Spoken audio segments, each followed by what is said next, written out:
গাছের কোটরে কখনো এমন দৃশ্য দেখেছেন? যদি এমন কিছু দেখে থাকেন তাহলে বুঝে নেবেন সেখানে একটি পাখি বন্দী অবস্থায় আছে। বিস্ময়কর ব্যাপার হলো অন্য কেউ নয়, সেখানে তার সঙ্গী তাকে আটকে রেখেছে। এবার নিশ্চয়ই ভাবছেন কেন এমনটি করা হয়। তো চলুন দর্শক, সে রহস্যেরই উদ্ঘাটন করা যাক। যখন ডিম পাড়ার সময় হয় তখন হর্নবিল বা রাজধনেশ পাখি যুগল বড় গাছের কোটরে বাসা তৈরি করে। সাধারণত বড় গাছের কোঠরে পাখির ডিম ও ছানা খেয়ে ফেলার জন্য সাপসহ অনেক সরীসৃপ ঘোরাফেরা করে। এসব শত্রুর হাত থেকে রক্ষা পেতে হর্নবিল পাখি গড়ে তোলে চমৎকার প্রতিরোধ ব্যবস্থা। নারী হর্নবিল পাখি ডিম পাড়তে শুরু করলে পুরুষ পাখিটি ডোবানালা থেকে মুখে করে কাঁটা এনে দেয়াল তুলে কোটরের মুখ অনেকটাই বন্ধ করে দেয়। এ দেয়াল অত্যন্ত মজবুত। সে দেয়ালে মলত্যাগ করে। স্ত্রী হর্নবিল প্রতিদিন ভেতর থেকে নতুন আবরণ জুড়ে দেয়। মজবুত এ আস্তরণ ঈগল, অজগর অথবা গুই সাপের মতো ছানাখেকো প্রাণীদের দূরে রাখে। মাঝে যে ছোট ছিদ্র রাখে তা দিয়ে শত্রুরা ভেতরে প্রবেশ করতে পারে না।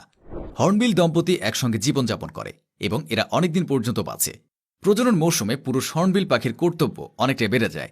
সে খাবার সংগ্রহ করে এনে গাছের কোটরের ছোট ছিদ্র দিয়ে ভেতরে ডিমে তা দেওয়ার সঙ্গে পাখিটিকে খাওয়ায়। ডিম ফুটে ছানা বের হলে সেগুলোকে খাবারের যোগান দেওয়ার দায়িত্ব তার উপর পড়ে। 1.5 থেকে 2 মাসে একাই সব কাজ করে যায়। কোটরে ডিম দেওয়ার সময় হলে নারী হর্নবিলটি প্রায় 3 থেকে 4 মাস পর্যন্ত নিজেকে ওই ছোট বাসায় আটকে রাখে। শুধু সামান্য খোলা জায়গা দিয়ে সে বাইরে তাকিয়ে থাকে খাবারের অপেক্ষায়, যা তার পুরুষ সঙ্গী সঙ্গে করে নিয়ে আসবে এবং তাকে খাইয়ে দেবে।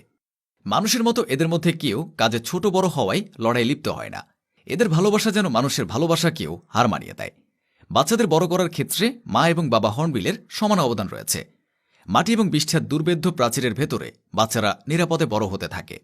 এ সময় কোটরের ভেতরে পর্যাপ্ত বাতাস চলাচল করতে না পারায় প্রচণ্ড গরমের কারণে গর্তের ভেতরে থাকা নারী পাখিটির সব পালক ঝরে যায়। গর্তের ভেতরে পালক ঝরে যাওয়ায় সে আর উঠতে পারে না। সে তখন অসহায় হয়ে পড়ে এবং পুরুষ পাখিটির উপর নির্ভরশীল হয়ে পড়ে। এ সময় পুরুষ হর্নবিল নারী পাখিটিকে সর্বোচ্চ শ্রম দিয়ে সহযোগিতা করে। এ কারণে হর্নবিলকে বলা হয় গার্ডেনার অব দ্য ফরেস্ট। ছানাগুলো যখন বড় হয় তখন ধীরে ধীরে কোটরের ওই দেয়াল ভেঙে ফেলা হয়।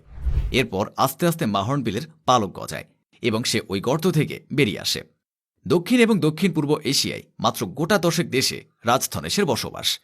ভারতীয় উপমহাদেশের বাইরে এ পাখি আছে শুধু মিয়ানমার, থাইল্যান্ড, কম্বোডিয়া, মালয়েশিয়া এবং ইন্দোনেশিয়ায়।